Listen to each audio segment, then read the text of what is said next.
ito po ang update ito sa amin sa Winnipeg, sa aming garden.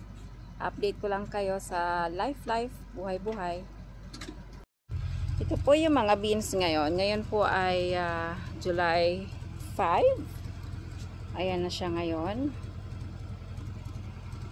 Purple at saka yung ang tawag nito sa Philippines ay Baguio beans. Tapos nagtry kami this year ng ito, yung yellow.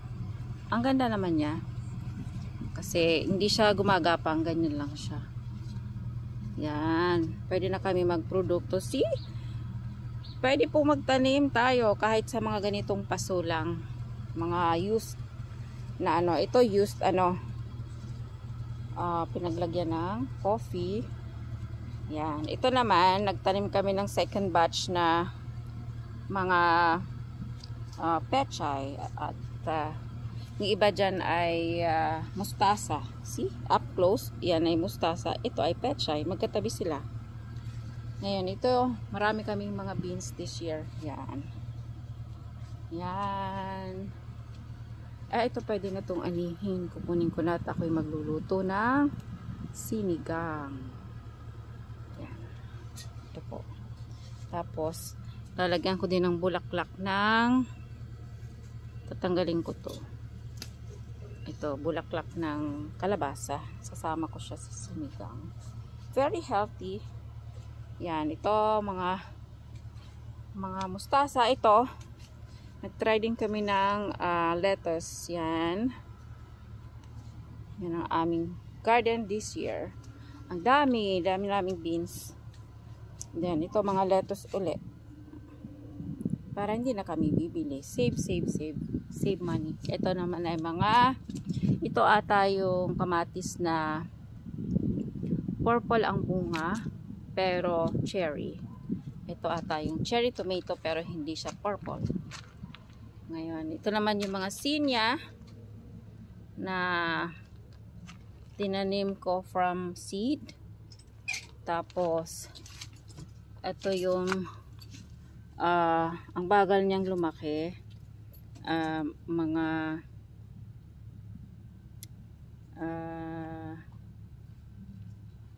Ano nga ito? Beans. Oh my God, nalilimutan ko na po. Tsaka ito, sinya. Baguio beans ulit. Tapos ito damo. Kaya tatanggalin na natin. Yan. Yan ang aming backyard. Tapos, meron pa dito, marami. Pinaglalagyan na ng mga gulay para hindi na po kami bibili. Yan. Tapos, tanggalin ko muna tong hose. Masyadong mataas siya. Yan. Ito yung mga ampalaya ngayon. Nung umulan, tumaba sila. Tapos this year, lagay ko po muna ito dito sa table. Ito. Ito ay nagtanim kami ng nagtry ako magtanim ng labanos. Tapos ito naman ay celery. Bunutin ko na to mga damo yan. Yan. May labanos. Mamaya harvesting ko yung nasa front yard at magsisigang ako today. Yan. Ito naman ay hulaan nyo po. Carrots ito. Ito palang bulaklak ng carrots. Hindi ko alam na ganyan ang itsura niya.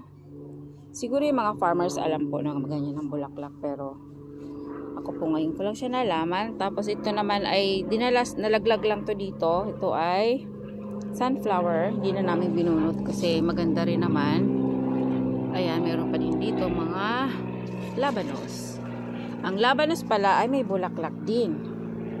Ay, dami ng mga yan ang bulaklak ng labanos.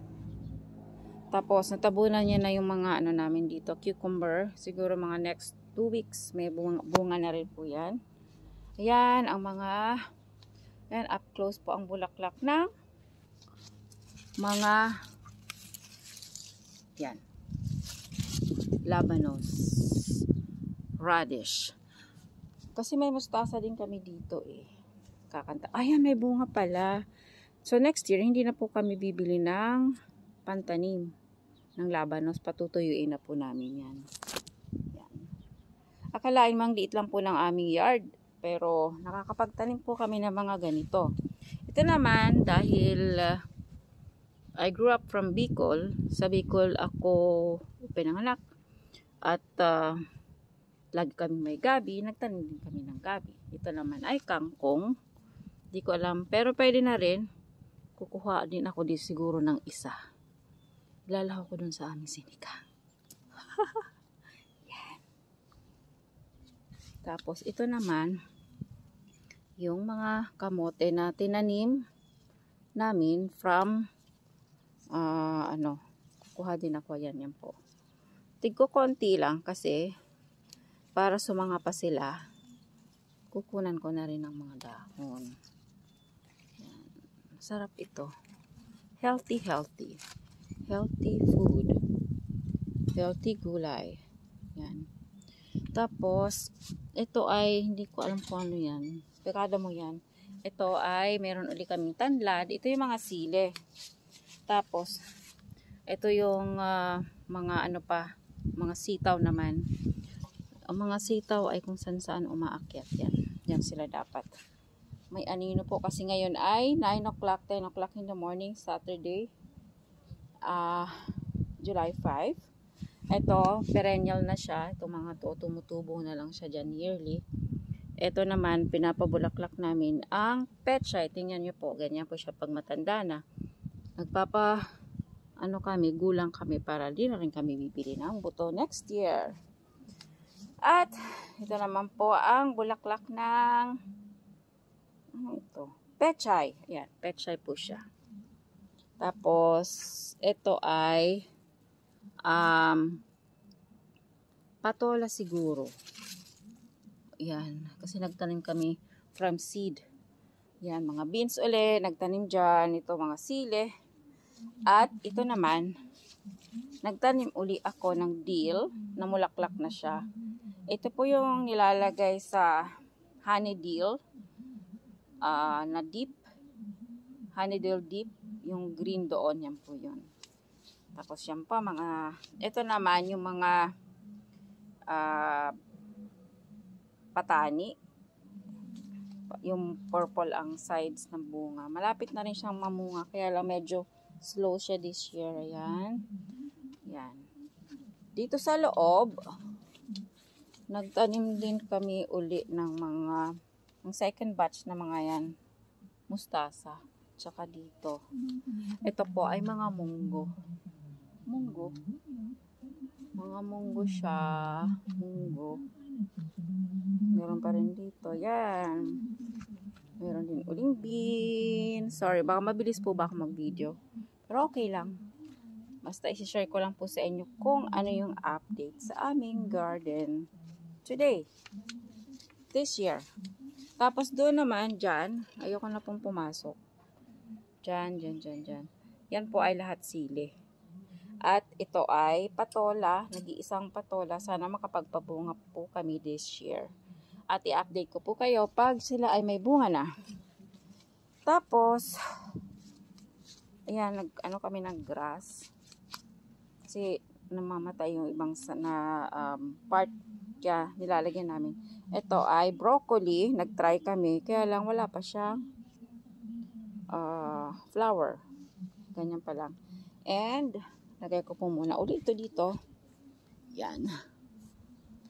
Tapos,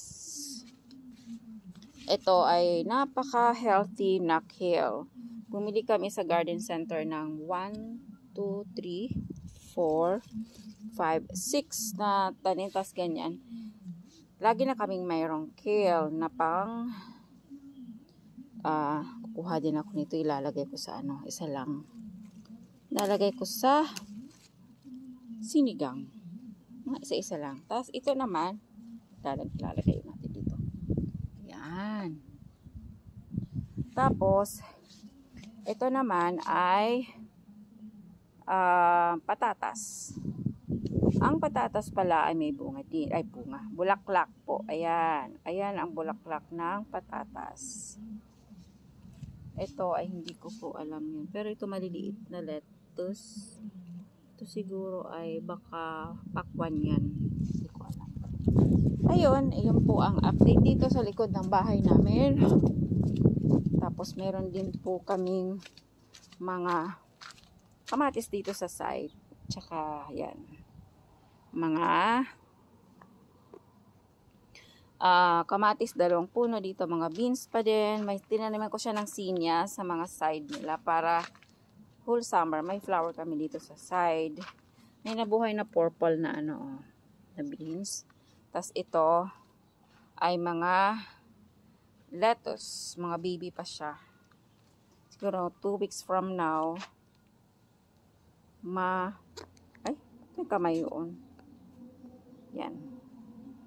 Yan.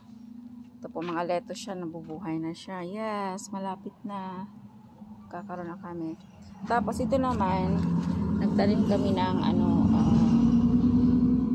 spinach. Ito yung flowers, bulaklak ng spinach. Magpapadry din kami para for next year. Ito ay chives. Yan po ang bulaklak ng chives. Kami po ay nagtanim din. Pero ito, mabubuhay na siya yearly. Yan. Tapos sinya uli para may flower dito sa mga next month. Enjoy namin sa summer ang mga flowers. Ito naman ay mga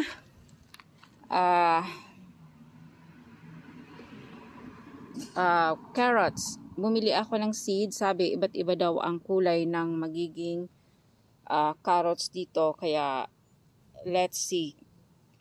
Update ko po kayo kung ano mga kulay yan. Tapos, dito naman, sa front, ay yung mga daylilies ay ngayon lang namumulaklak. Tapos ito ay peonies, daylilies. Tanim din ako dito ng mga sinya. Hindi ko alam kung bakit pag sa paso mas matataas ang sinya at malalaki, mas happy sila sa paso. Ayan po ang mga daylilies. Yan, ito sinya uli. Yan. Tapos ito yung aming mataas na pine tree. Okay? Yan ang mataas na pine tree. Pine tree ba siya? Ayan po. Tapos nandyan yung park. Ang harapan namin. Tapos dito, sa side, ang dami pong ano. Yan. Lahat ng mga yan ay spinach. Kukuha ako ng ilan dyan. Kukuha pala ako ngayon. Bunutin ko na kayo. Para, yan. Spinach yan. Libre na kami. Pansigang. Mga ilan lang muna ang kukunin ko. Ang dami niya, oh. Spinach. Tapos, ito. Ito. Pwedeng dahon lang ang kunin. Nakakatuwa, di ba? Pwede po magtanim. Basta, masipag lang tayo. Ayan, oh. Sasama ko to dun sa sinigang. Tapos ito mga sinya na dito sa harapan. Sunflower. Hindi ko alam kung bakit yung mga sunflower ngayon hindi sila matataas. Ganyan lang siya kabababa. Tapos yan mga sinya na. Inayos ko siya kanina. Yan. Daming sinya. Sa harapan po yan. Puno siya. Tapos dito din. Dami, diba? Ayan ito. Mababa siya. Pero malapit na magbulaklak ang sunflower na ito. Ito, bumili ako ng binhi this year. Sabi ko, gusto ko yung mga dwarf. Sobrang naman siyang dwarf. Ang liliit talaga. As in, hindi pa umabot sa waistline ko. Yan. Ito, nagtanim ako dito ng labanos din sa harapan. Nagtry ako kung mabubuhay. Nabuhay din, kaya ito po, see? Akin po, bubunutin itong isa. Ay, hindi makita. Ayan po. Diba? May labanos ka na. Itong binunot ko kanina. Hugasan ko na lang yan at aking gagamitin sa aming sinigang na isda. Yan. Ayan ang mga daylilies. Sabi, maganda daw yan. Kaya lang parang, sabi ko, parang masyado siyang mabilis mawala kasi sa isang araw lang mag-close na yan, mayroon namang mga lalabas. Pero pag naubos yan, wala na, dahon na lang siya. Pero maganda rin po kasi green. Yan po ang aking update ngayon. May naririnig akong ano. Yan. So, ito na po ang aking naani dito sa harap. Okay. Ito na po muna, tapos yan. Yan po. Yan. Kaya po kami po ito ay ang salamin ko naman free from BMO. Kasi masyado pong maaraw ngayon. Thanks for watching, guys. Sana po kayo ay hello po, tatay. Didilig kayo. Yung kapitbahay po nagdidilig. Yan. Bye. Thank you.